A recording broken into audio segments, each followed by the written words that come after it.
over him because instead of going out and turning, she straight across the lane. She hit me and knocked me into the middle of the street. And she acted like my fault. And the fireman told her, he said, how dare you have the audacity to hit this man and you gonna act like he hit you? Here we go. Whoa, when I make it, this one ain't better for y'all. Out there playing game right, and I put this on my mama down. See, this was for the ghetto, street life. And this is Street Life Interviews. Do you mind giving your name and your age? My name is Keith Hartfield and I'm 58 years old. 58 years old. Where are you originally from? I'm from Garland. Garland, Texas. Yep. All right. As I see, of course, we pulled up. You are in a wheelchair, man, and you're an amputee. Can you tell us as far as the condition you're in? I got shot by a 15-year-old boy back in '89. It paralyzed me, and then I guess about maybe 4 years after that, I lost one leg to gangrene and the other to a deteriorated joint. And I still have a bullet in my spine. Wow. Yeah. If that bullet moves, I could be paralyzed from the neck down. Oh, wow. But life goes on, you know. So let me ask you, back in '89, a 15-year-old boy, what was the incident in which he shot you? Well, I was in the wrong place at the wrong time. Over in North Dallas, selling dope when I should have been on the job. And he shot me behind a 15-year-old girl that I wasn't messing with. And it was like my sister and brother and cousins, which I grew up calling my cousin too. And all she talked about was him. So she gave me a gun to protect him. And one day, me and my other cousin were getting ready to go to the beer store. He wanted the gun.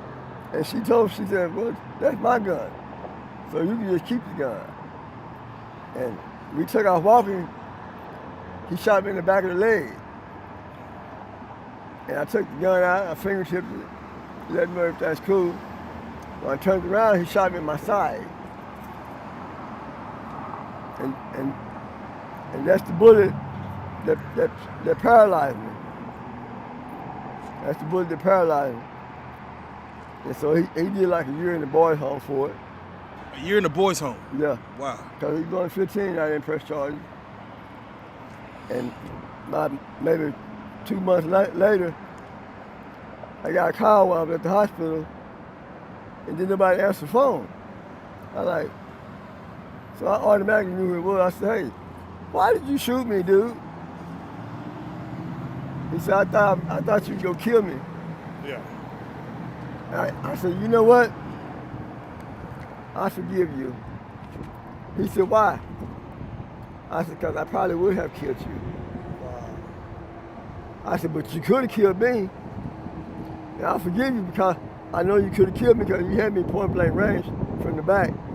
You just shot me just enough to keep me from hurting you. Wow. So I forgive you.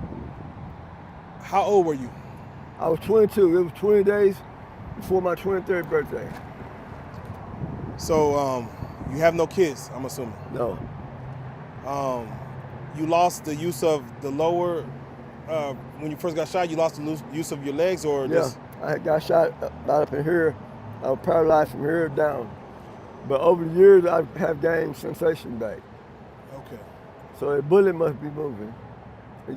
So let me ask you, we see you out here on the street, of course, was it always that situation or like what took place to have you outside? Are you in between homes? Do you stay with anybody right now? Well, right now I'm trying to get my identification so I can get my housing voucher updated. I'm on housing, but I have to have that Texas ID in order to get my voucher updated. Right. And until I get that Texas ID, I'm gonna be out here. Okay, definitely. Yeah. How about family, friends? I got family in Garland. Okay. My friends are Jesus and God. There you go. Does your family, do they want to take you in, or is it more so you just don't want their help, or? More just I don't want the help. I'm more to myself. Okay. Okay. I want to try to be independent and do it myself, you know. They have done it before, and they would probably still do it now, but, you know, I need to be self-sufficient. Okay. Normally in a situation like that, at that age, they're going to put you on pain meds. Did you ever have pain meds, and did you ever get like addicted to pain meds? I get a check every month. You get a check every month? It mostly goes to motels. Wow. So, and the higher the motel is, it don't last long. Yeah, it don't last long at all. Don't last long at all. Did you have a lady in your life at any time? Well, I had one of my old lady, I guess I'd say about 3 years before I got shot. Since that, I've been like, I guess like friend girls. Yeah. No personal thing, you know. Definitely. Do you have you ever partook in any drugs, anything like that? Do you try to stay away from drugs? I know you probably see a lot going on out here. Yeah, I'm on drugs, and that's something I do need to get off of. I don't take no medication, so crack is my drug. That's what heals my pain. And really, it's not all that, but I don't take no medicine, so that's or either I drink. Yeah. Right here, is crack? Is it freely to get out here? I mean, can you get it pretty easily out here? You got a guy that you know, or? No, it's getting pretty hard to get it now. So evidently, the law is doing their job. You know, the laws is doing their job. They're doing their job, and I salute them, but y'all making it hard for me to get my medicine. No, definitely. How do people treat you most times? You know, we always see where they don't know if you're a veteran, they don't know kind of what your story is, but they see you out here. Well, they treat me like, I guess like they see it, like they would see you. Yeah. Most people, they want to stop and help. Do they ever offer any help? Like, has anyone stopped and tried to get you? Every day. Every day. There's a whole lot of good people that's still out here in the world. Yeah. With hearts, Christian values, and they do help. But you know, you got a lot of them that they have it to help, but won't. Wow. And they call themselves Christians. Wow. Imagine that. Imagine that. Yeah.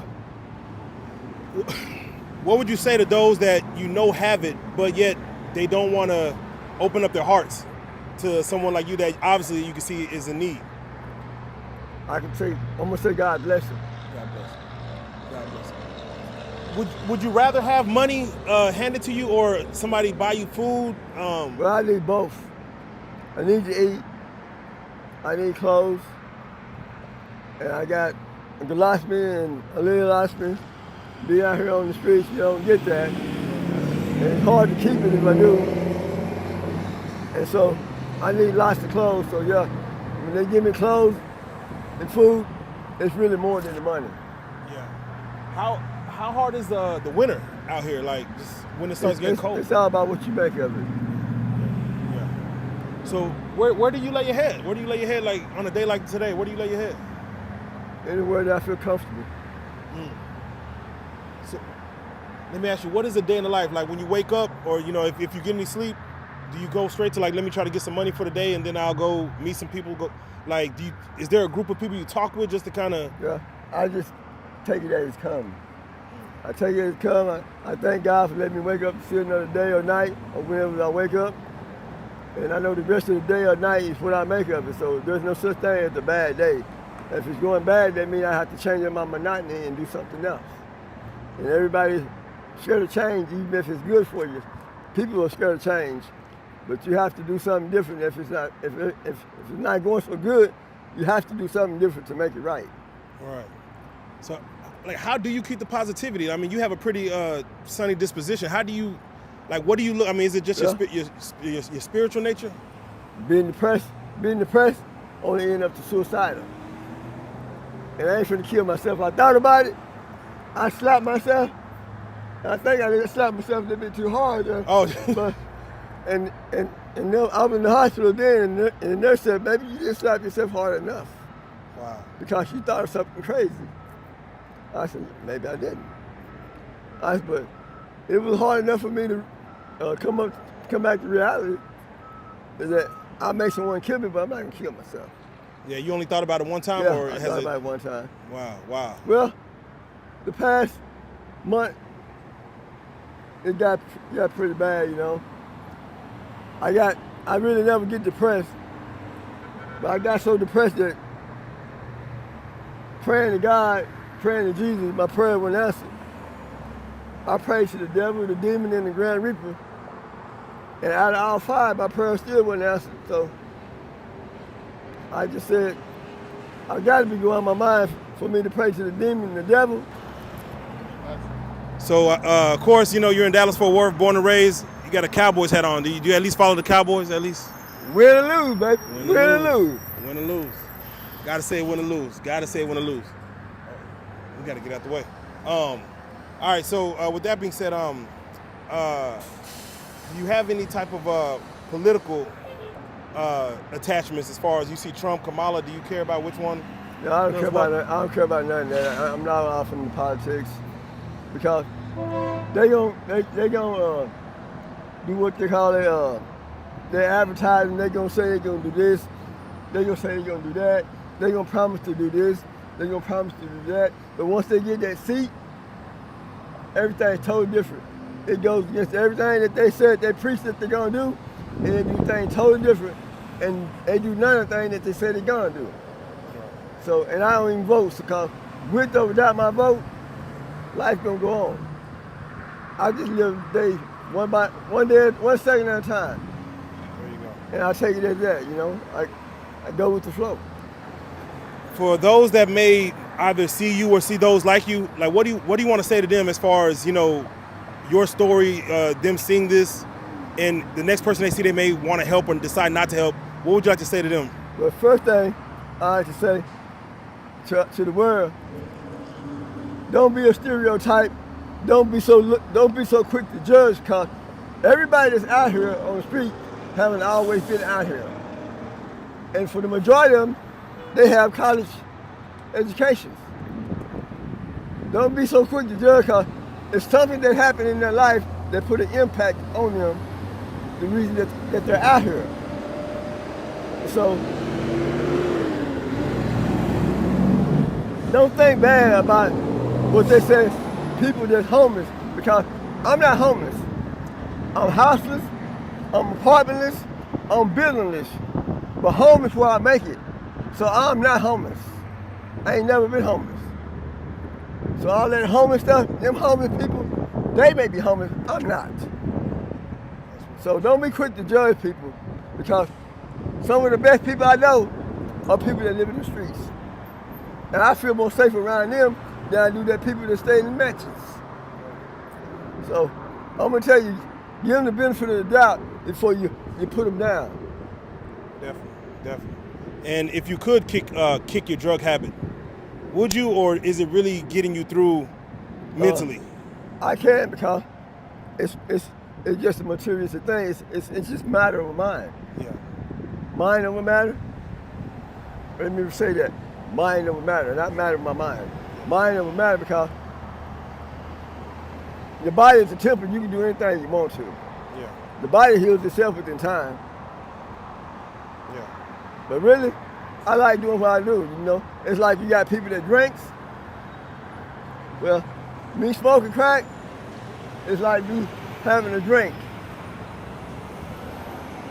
And people that drink, they can't talk about the one that smoke crack, because, man, mothers against drunk drivers. They don't say mothers against crack smokers, mothers against heroin users, mothers against weed users. It says mothers against drunk drivers.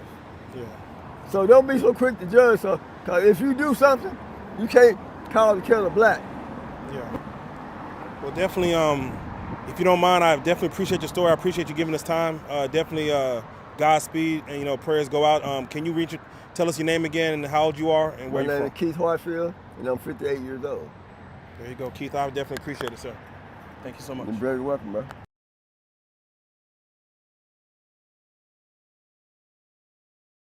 She would have ran over him, because instead of going out and turning, she straight across the lane. She hit me and knocked me into the middle of the street, and she acted like my fault. And the fireman told her, he said, how dare you have the audacity to hit this man, and you gonna act like he hit you? Definitely. He said, don't get in your car, sit down, and shut your mouth.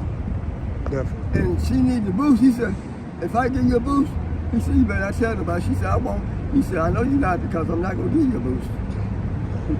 And they let her tow her car off. And he told me, he said, she must be police affiliated. I said, why you say that?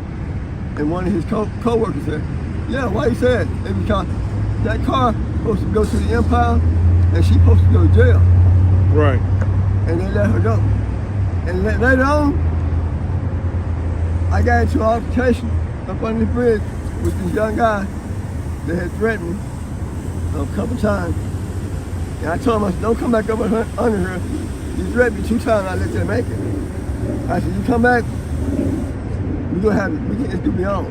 When he come back, he said, I kicked that nigga's ass. Chair or no chair? I said, what?